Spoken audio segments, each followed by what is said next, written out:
Attendez, je suis curieux. Ma curiosité me perdra, mais là, j'ai besoin de... Je pense que c'est dégueulasse, vraiment. Ok, ça c'est vraiment dégueulasse par contre. Ah bah c'est un chat, hein. C'est un chat, mais oh la vache. Oh, allez pas regarder. L'iceberg des recherches obscures et perturbantes. Volume 1, ne recherchez pas ça. La curiosité, cette tendance naturelle qui nous pousse à explorer, à apprendre et à comprendre le monde qui nous entoure, mais aussi à mettre notre nez là où on ne le devrait pas. En effet, il vaut mieux laisser certaines portes fermées, car derrière elles se cachent parfois des vérités effroyables, capables de nous marquer au fer rouge. Ok. Et ce qui est paradoxal, c'est que dans certains cas, ces vérités, parfois épouvantables, n'en demeurent pas moins intéressantes, voire passionnantes.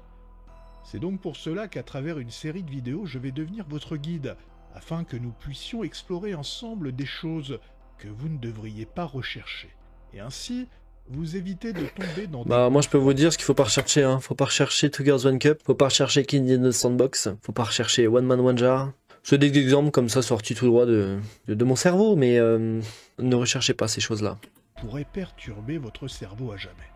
Les faits et autres anecdotes que nous allons découvrir ensemble toucheront entre autres à l'histoire, au progrès technique, à la culture, aux techniques médicales, au corps humain, à la partie sombre d'Internet, voire même Comment tu fais une vidéo quand absolument tous les trucs que tu essaies de montrer sont floutés? au vertige de l'existence. Bon visionnage et surtout, faites de beaux cauchemars.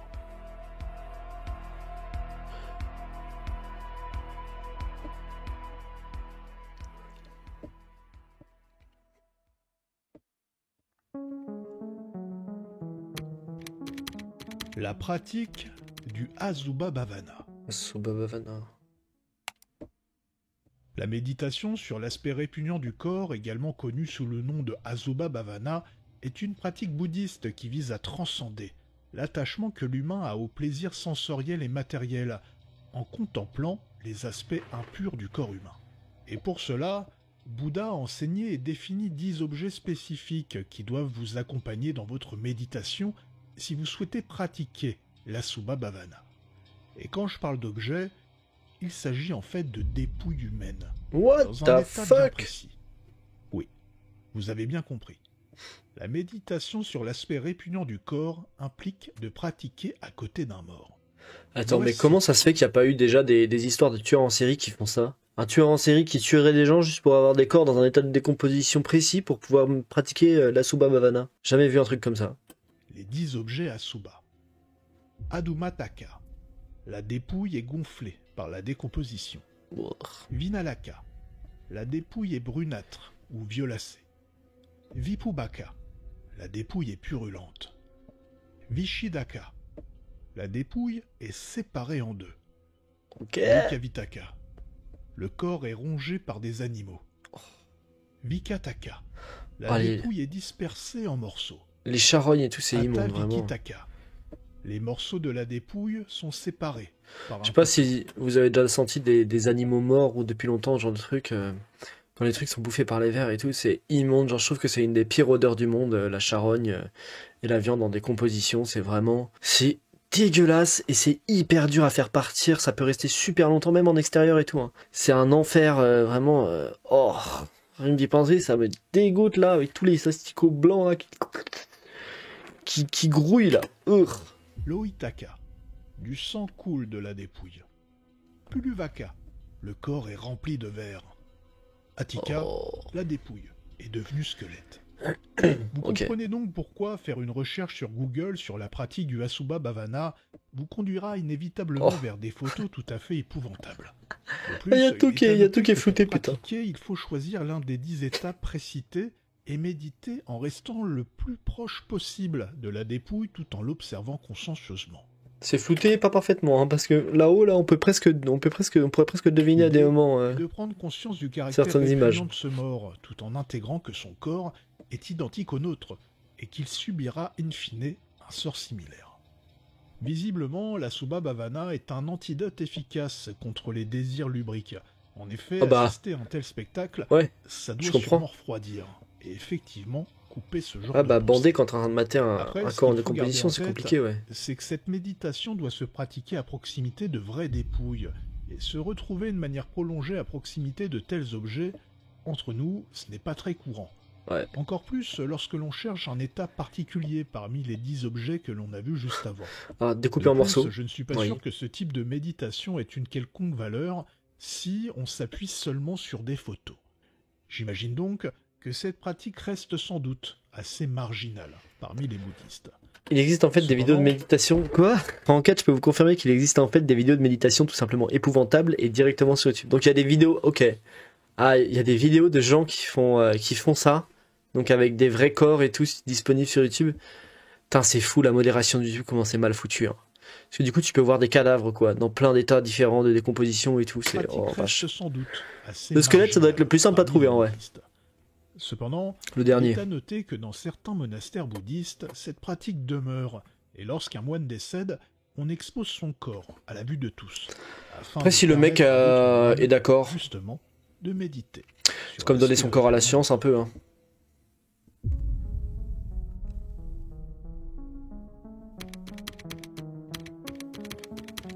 Pourquoi la tronçonneuse a été inventée? Pourquoi la tronçonneuse a été... Oh attends, j'ai déjà entendu parler de ça. Je sais pas pourquoi, mais j'ai déjà entendu dire qu'il fallait pas faire cette recherche justement parce que c'est traumatisant de fou. Pourquoi ça aurait été inventé? C'est pour amputer les gens du coup?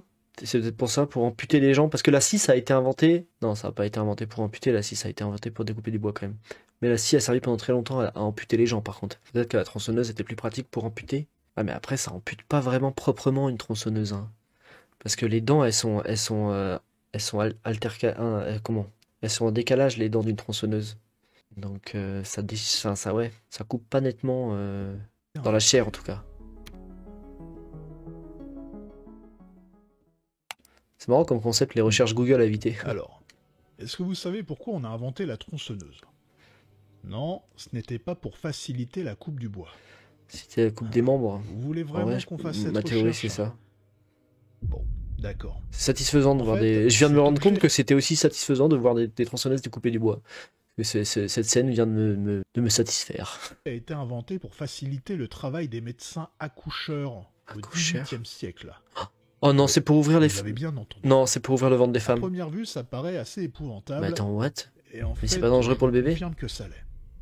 Au XVIIIe siècle, les médecins écossais John Aitken et James Jeffrey ont inventé les premières formes de tronçonneuses.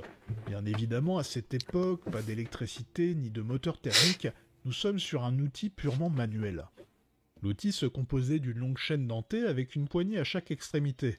Sa création avait pour objectif d'améliorer la procédure de symphysiotomie, une intervention chirurgicale utilisée pour faciliter les accouchements difficiles à l'époque. Oh putain, quel En enfer! fait, la symphysiotomie a été popularisée en 1597 par le chirurgien Séverin Pinault. Oh! Elle consistait à sectionner une partie des fibres de la symphyse pubienne afin d'agrandir le diamètre pelvien au moment de l'accouchement et ainsi ça doit faire faciliter tellement le mal. passage du bébé au niveau du bassin. Ça doit Pendant faire tellement l'intervention, mal! La chaîne était enroulée autour de l'os pubien et le médecin effectuait un S'il le mouvement de découpe. va-et-vient pour le sectionner. Ah putain!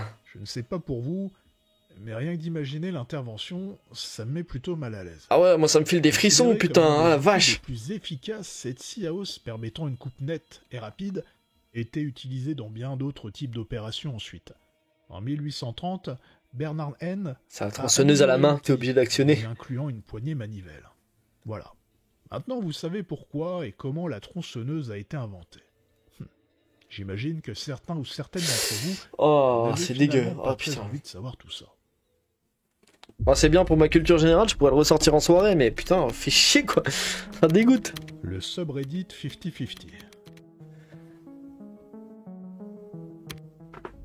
Voilà Ce mec le a genre été obligé site où de- l'expression N'empêche que pour faire cette vidéo qui nous dit de pas faire ses recherches, ce mec a dû faire toutes ses recherches. Donc j'espère qu'il avait l'estomac bien accroché parce que voir les cadavres, les moines qui méditaient devant des cadavres, je pense que ça devait pas être giga fun en vrai. jouer avec le feu ou jouer à la roulette russe prend tout son sens. C'est également un site qui va venir Oh non. souligner l'idée que parfois, la curiosité n'est pas toujours quelque chose Oh de non, c'est quoi? C'est un sub où on met des gens qui jouent à la roulette russe et une fois sur deux, il y en a un qui s'explose la tête, c'est ça? très sain. Oh, c'est vraiment R5050 des trucs est sur un internet qui me subreddit dégoûtent, ça, comme vraiment. son nom l'indique, Voir des gens composé crever et de tout, 50-50. Pour ceux qui ne sont pas familiers avec ça ça, dégoûte. Reddit est un site regroupant une multitude de forums réunissant une variété assez phénoménale de communautés. Sur ce Ah sobre- non, attends, c'est des trucs où ils postent des images et ils sont en mode est-ce que c'est ok, j'ai compris le concept. Oh, c'est un concept de dégénéré. Ils mettent le truc, l'image en spoiler et du coup il fait alors est-ce que c'est un cosplay de Batman safe for work, donc c'est-à-dire tout à fait normal, ou alors est-ce que c'est un corps mort dans une maison? Et comme il met l'image en spoiler, tu peux pas voir l'image. Donc ce que tu fais, c'est que tu cliques et tu fais bon, une chance sur deux que ce soit un corps mort dans une maison ou juste un costume de Batman parfaitement normal. pourrait C'est dire une idée de tous les dégénérer postes sont vraiment. floutés. Et ce pour une bonne raison.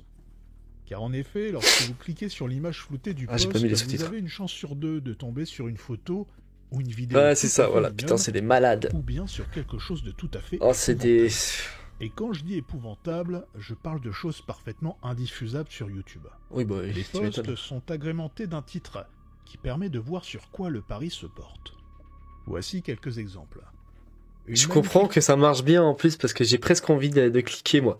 Ça me donne presque envie de cliquer. J'ai pas envie du tout de voir les trucs hardcore, mais juste le fait que t'as une chance sur deux, il y a un délire qui se passe dans ton cerveau où t'as envie de voir sur lequel tu tombes, t'as envie de jouer en fait. T'as envie de jouer. forêt et une route de montagne, C'est terrible. ou le résultat d'un arrachage de cœur par un cartel. Alors oui, la photo floutée laisse apparaître pas mal de rouge. Franchement, on y est. Hein, c'est du 50-50. Je ne sais pas ce que je vais y trouver. Bim. Ouf. Bon. Cette Ouf. fois, il s'agit bien d'une forêt. Allez, passons au suivant. C'est un pari qui propose soit une vidéo de l'intérieur de Faut la quand même se dire que quand il va tomber sur un truc NSFW, là du coup, à un moment c'est sûr que ça va arriver. Lui, il va probablement nous le flouter pour nous, mais lui il l'aura pas flouté, hein. cathédrale Notre-Dame, ou bien les restes d'une personne extirpée Oh. du ventre d'un crocodile géant. Oh, 100% c'est le deuxième. Ok, on va tenter le 50-50. Aïe. Ah, je crois que c'est pas l'intérieur de la cathédrale Notre-Dame. Allez, Ah, on coupe. ouais. Bon, je pense que vous avez compris le principe. La subtilité de ce subreddit vient également de la méthode pour poster les paris. Ah, je En lis effet, il y a les deux trucs, types c'est de posts terrible. autorisés. Ceux qui proposent deux titres, avec un seul résultat possible, c'est donc l'auteur qui décide de ce qui doit être affiché. Et il y a ensuite les posts true 50-50 qui nous amènent vraiment à tester le 50-50 en obtenant un résultat parfaitement aléatoire entre les deux médias proposés dans le titre. Bref. Ah, Je donc, comprends donc c'est vraiment 50-50. Donc le mec met vraiment les deux trucs, et même lui doit pas savoir du coup ce que ce sera qui va être affiché sur le site, quoi. puisse Ok. avoir un petit frisson en s'essayant à ce genre de pari. Et franchement, je vous déconseille d'aller voir ça. 2,3 millions de monde, Parfaitement effectivement, c'est beaucoup. épouvantables, et au 2,3 final, millions de ce dégénérés. subreddit n'a pas grand intérêt. Après, sur Reddit, les dégénérés, c'est pas ça qui manque, hein, pour le coup. Je kiffe Reddit, mais il y a un paquet de dégènes là-dessus. Sur Internet, de manière générale, après, hein, il y a un paquet de dégènes. L'homme mélifié. L'homme mélifié.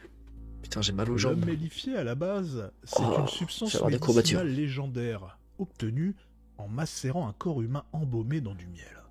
Cette méthode de momification a été décrite tu le manges dans le après Benkao Gangyu, une œuvre du pharmacologue chinois du XVIe siècle, Li Chizen. Ah, c'est chinois. Li Chizen y expliquait qu'en Arabie, des hommes généralement âgés en fin de vie s'engageaient dans un processus de momification volontaire, dans le but de créer une décoction curative à partir de leur propre corps. Pour cela, ils ne consommaient plus que du miel pour s'alimenter, se baigner dedans, et surtout après leur mort, ils étaient placés dans des cercueils de pierre, remplis également de miel. Ah, j'ai pas mis Au mon bout d'une tel centaine sur d'années, silencieux. Leur corps confit dans le sucre était transformé et réduit dans une décoction censée guérir fractures et autres maladies. Li Chizen rapporte que cette pratique était vue comme un acte parfaitement altruiste Merde, et désolé. consenti, comme précisé juste avant. Le corps de ces hommes, transformé littéralement en une sorte de sucre d'orge humain, était commercialisé a priori à des prix exorbitants. Bah... Il est à noter que bien que l'idée de ok. cette pratique ait circulé pendant des siècles, les historiens et archéologues n'ont pas trouvé de preuves concrètes de l'existence des hommes mélifiés. Cependant, l'absence de preuves Ah, y a archéologiques des mecs ne qui ont dû signifie essayer, pas hein. nécessairement que les hommes mélifiés n'ont jamais existé. Oh bah oui. Et Franchement, oui, ça que par m'étonnerait exemple, pas. du XVe siècle au XIXe siècle en Europe, et notamment en France, on a consommé des momies égyptiennes réduites en poudre, en pensant qu'elles avaient le pouvoir de guérir. What maux-de-tête, Eh mais faut maux de arrêter ventre, avec les douleurs. remèdes de grand-mère sortis tout droit de votre cul là, putain. Consommer des putains de momies quoi, mais wesh. Cancer, C'est qui a cette idée problèmes encore cardiaques. Comme vous le voyez, Il n'est pas forcément nécessaire d'aller très loin lorsqu'il s'agit de découvrir des pratiques particulièrement effroyables. Cependant, ce qu'il faut savoir, c'est que cette croyance en un pouvoir curatif lié aux morceaux de momie était en fait liée à une stupide erreur de traduction. En effet, lorsque l'Occident s'est intéressé au monde islamique et à sa médecine, ils ont découvert l'existence d'une substance, la mumia, trouvée sur le flanc d'une montagne persane, d'où suinte une roche noire comme l'asphalte. Mais lorsque les traducteurs occidentaux ont étudié les textes qui en faisaient mention, plusieurs ont confondu la mumia avec le mot momie. Et c'est à partir de là que la consommation de poudre de momie est devenue ensuite une véritable mode. Waouh. Parce que tu consommes quand même un mec mort, hein.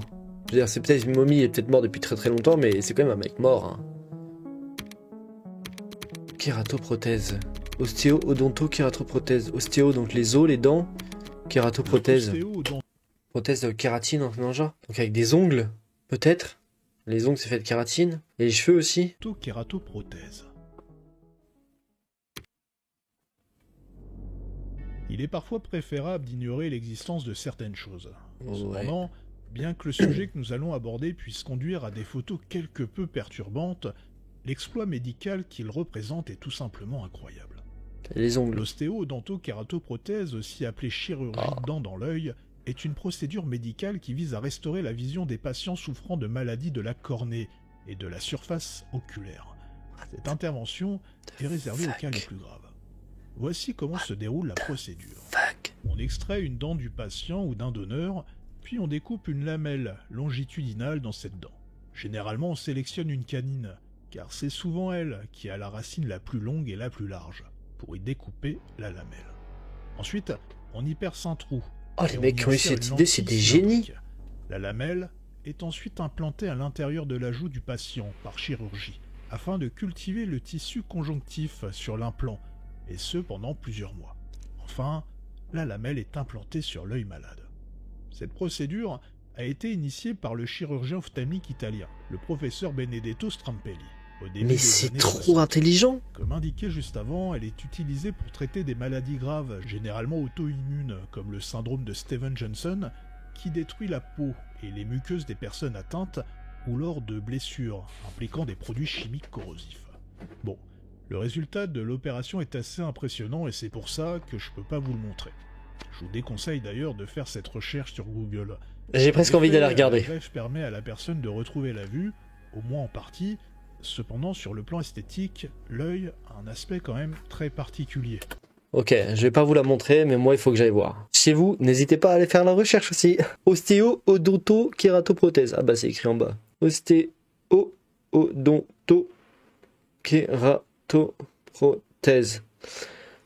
Est-ce que c'est une bonne idée? Image. Voir l'image.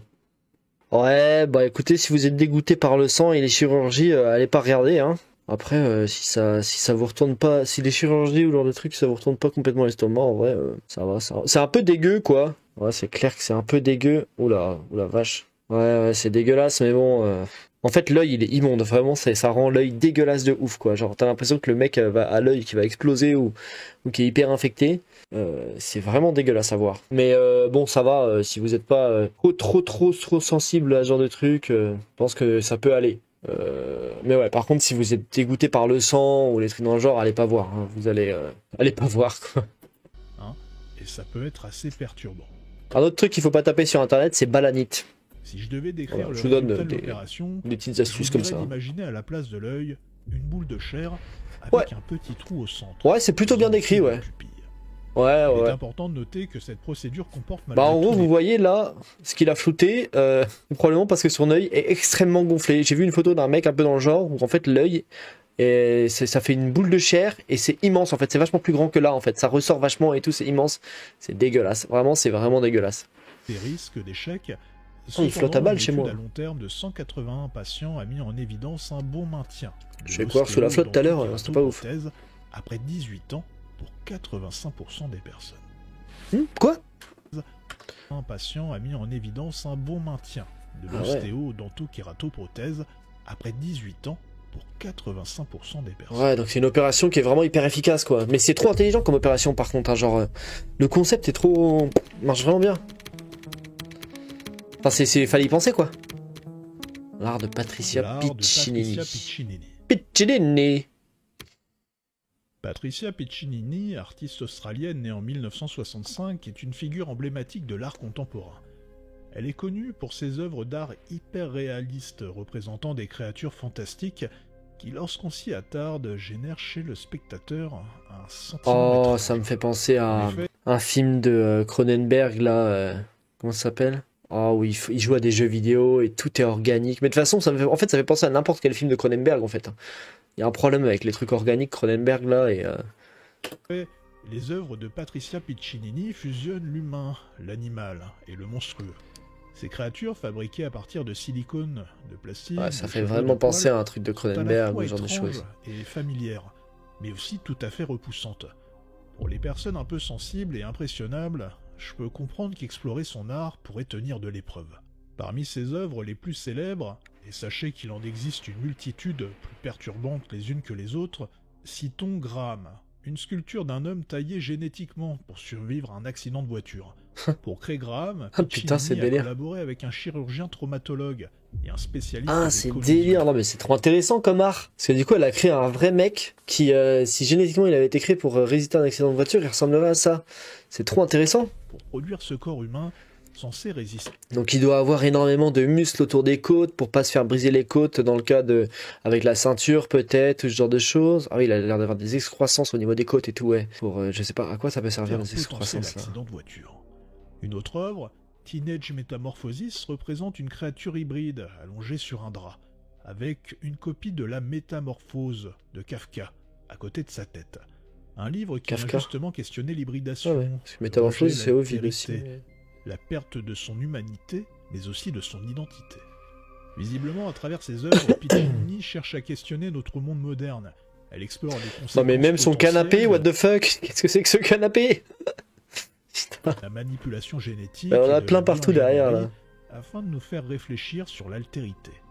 Et c'est vrai qu'au-delà du malaise, ces créations, bien que perturbantes, ne nous conduisent pas forcément. Attends, mais t'es vraiment obligé de censurer les tétons sur YouTube? Parce que là, parce qu'on pourrait penser que c'est des tétons de femmes peut-être.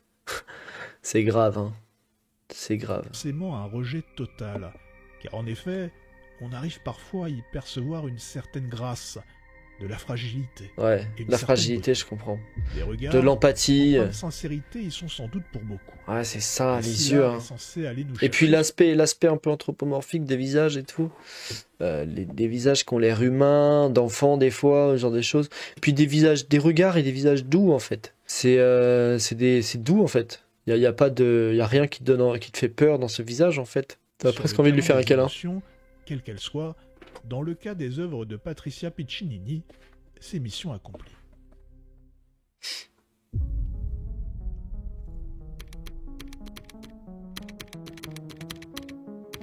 Oh non, mais oui, bon d'accord, mais je connais, j'ai jamais vu d'image, mais je connais la psychothérapie. Mais par contre, ça marche vachement bien pour le coup de la psychothérapie. Il me semble, hein, je pense que ce qu'il va dire, c'est que quand t'as une infection, ce genre de truc, le meilleur moyen de lutter contre une infection, en fait, ou quand t'as une nécrose, ce genre de choses, quoi. Donc nécrose, c'est quand ta peau, tu commences à avoir de la peau morte et tout, des endroits vraiment autour d'une blessure, parce que tes vaisseaux, ils ont été endommagés, tes vaisseaux sanguins, donc il n'y a plus d'apport de sang, donc la peau commence à se décomposer, voilà.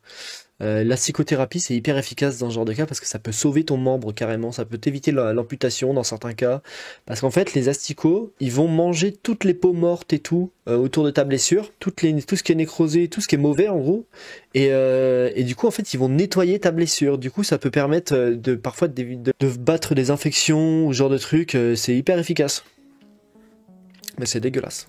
Parce que c'est les asticots. Également connue sous le nom de l'arvothérapie, est une technique médicale fascinante qui a été utilisée à travers l'histoire. Ah, c'est utilisé partout et ça marche super bien. Quelques années dans la médecine moderne. Parce que c'est dégueulasse quoi. Il faut des asticots partout, enfin sur ta blessure quoi. Donc ça dégoûte en fait. C'est vraiment dégueu. Ces asticots ont une propriété assez étonnante. Ils ne consomment que les tissus nécrosés, laissant les tissus sains intacts. De plus, ils facilitent la cicatrisation des tissus sains en stimulant la production de tissus cicatriciels, et ce, tout en désinfectant les plaies, sans avoir besoin d'utiliser des antibiotiques. C'est une approche naturelle et plutôt efficace pour traiter les plaies difficiles. Du coup, comme vous pouvez l'imaginer, la recherche d'informations sur la larvothérapie peut conduire à des images assez graphiques de plaies nécrosées assez Bah c'est atroces. dégueu quoi, mais ça marche super bien. D'être assez prudent. J'en ai vachement entendu Lorsque parler, vous c'est vrai que ça ferez marche une très très bien. recherche sur le sujet. La larvothérapie, bien qu'elle soit soumise à certaines réglementations, est pratiquée dans de nombreux hôpitaux français depuis 2006, mais concernerait seulement que quelques dizaines de patients par an. Un chiffre qui reste relativement faible comparé aux pays du nord de l'Europe. Il est intéressant de noter que l'utilisation d'asticots pour le traitement de plaies est documentée depuis l'Antiquité, puis à la Renaissance en Europe. Les Indiens mayas et certains aborigènes d'Australie utilisaient déjà cette technique. Plus récemment, lors de la Première Guerre mondiale, le docteur William Baer avait mis en évidence l'efficacité de la colonisation d'une certaine larve de mouche pour guérir certaines blessures. En somme, l'asticothérapie n'est pas une nouvelle technique, mais elle semble avoir de beaux jours devant elle. Avec l'augmentation de la résistance aux antibiotiques et la nécessité de trouver des alternatives naturelles pour le traitement des plaies, la psychothérapie pourrait jouer un rôle bien plus important dans la médecine du futur.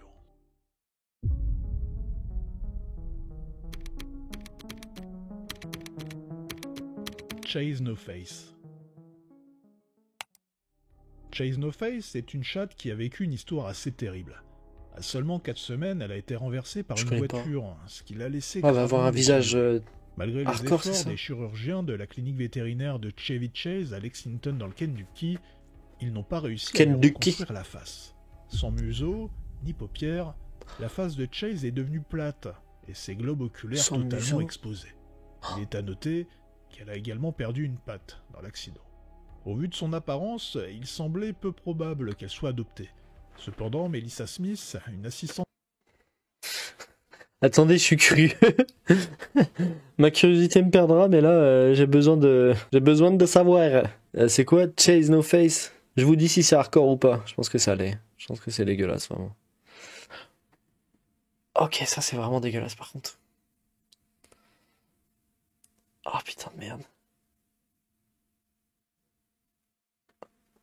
Ah ouais, ok. Oh la vache. Oh, c'est dégueulasse. Oh, fuck. Oh. Ah bah c'est un chat, hein. C'est un chat, mais oh la vache. Oh, allez pas regarder. Ouais. Ah, autant le truc d'avant, ça va, mais là, je sais pas pourquoi, je trouve ça vachement plus dégueulasse. Oh, allez pas regarder, il a raison, faut pas aller regarder ça. Oh la vache. Ah, c'est vraiment bizarre. Comme vision, c'est vraiment, c'est pas normal. Du tout normal. Si on parle de cette chatte aujourd'hui, c'est qu'à la fin des années 2000, Chase No Face est devenue une petite célébrité sur Internet, lorsque sa propriétaire a créé un blog racontant son quotidien de chat domestique. Ce qui signifie... J'ai vu qu'elle avait une page Instagram. Si vous tapez son nom sur Google, vous tomberez sur une multitude de photos. Ah bah voilà, sur Insta. Et si vous êtes particulièrement sensible, il est préférable d'éviter de... Ah non, mais moi je me dis, il n'y a pas besoin d'être sensible, hein, monsieur. Je trouve ça immonde, c'est dégueulasse, vraiment, genre...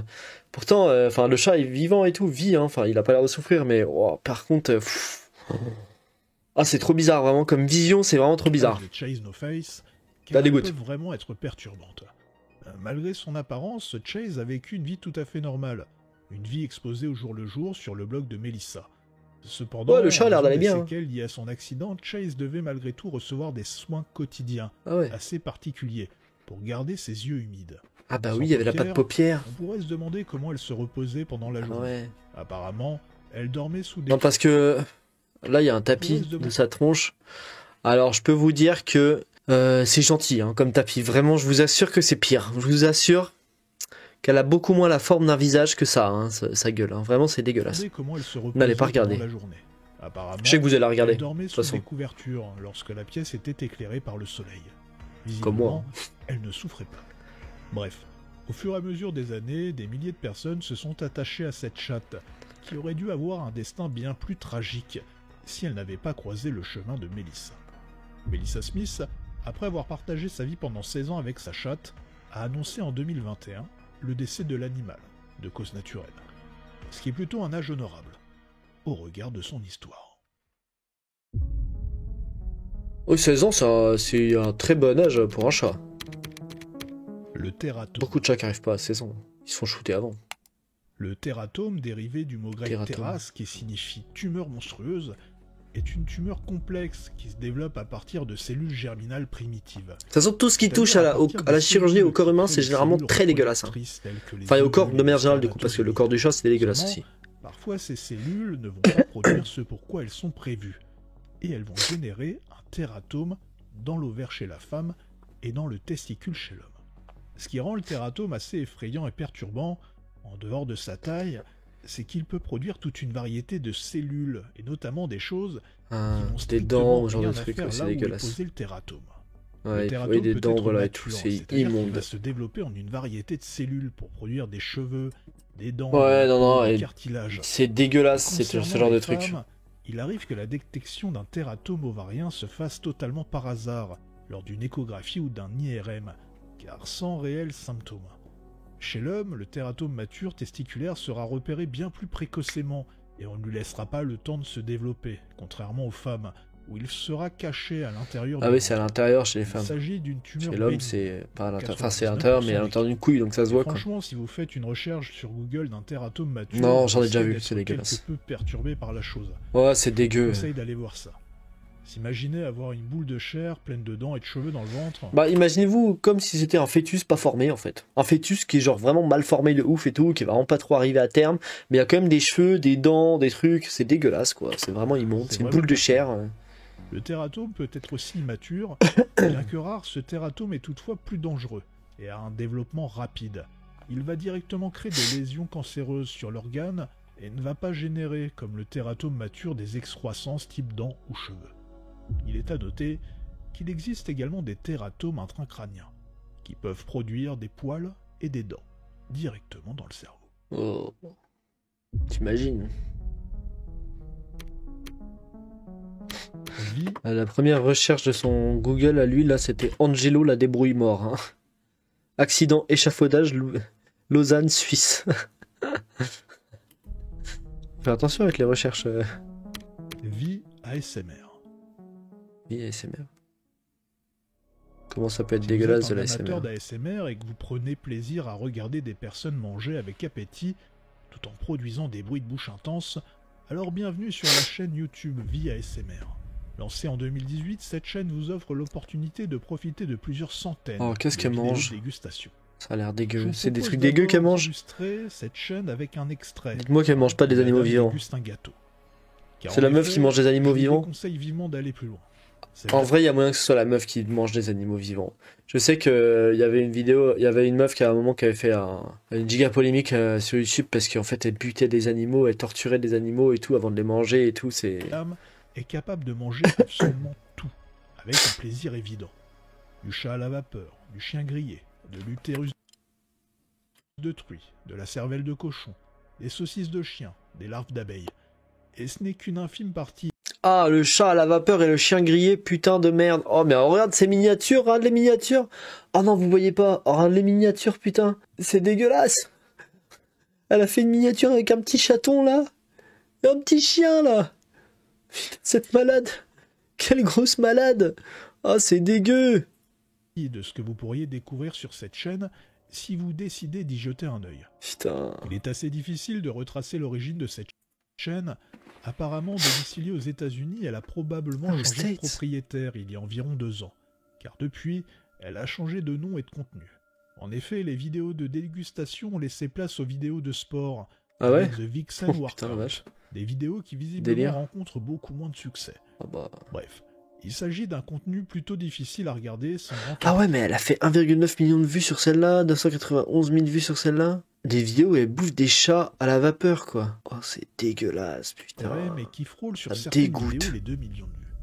La femme a l'air d'origine asiatique, et je sais que dans certaines cultures, manger ce genre de plat est tout à fait normal. Ouais, Après ouais. En Enfin... France, on mange des escargots, du boudin noir, des tripes et autres Oh! Oh, la patte de chat. Oh! plats. Mais bon, voir cette femme avec un Dégueulasse. sourire super creepy, avec une tête de chien bouilli devant elle, c'est quand même assez spécial. Dans tous les cas, je vous déconseille d'aller voir ça. Ouais, bah, j'ai pas envie d'aller voir du tout. Vraiment, pour le coup. Mes chers amis, nous voilà arrivés au bout de ce premier volume. Sachez qu'il me reste encore plusieurs dizaines de sujets Eh ben. à aborder avec vous. Souhaitez-vous que l'on poursuive l'aventure? Des vidéos ne recherchez pas ça? Faites-le moi savoir dans les commentaires. En attendant, à très vite, et faites de beaux cauchemars. Bah, je vais lui laisser un like parce que cette vidéo m'a dégoûté et c'était complètement le but de cette vidéo, je pense. Donc elle a bien marché, hein. Vraiment, c'était dégueulasse. Vraiment. Il a fait une deuxième vidéo, on la mettra, je pense, un jour. Il a fait une partie 2. C'est comme ça que j'ai découvert celle-là, j'ai vu qu'il avait fait une partie 2, donc je suis allé voir la partie 1 et c'était ça. Mais la partie 2 est vachement plus longue. Ah, c'était dégueulasse. Bah en vrai, tiens, je m'abonne tant qu'à faire, c'est bien. Une chaîne française qui fait ce genre de trucs, c'est cool.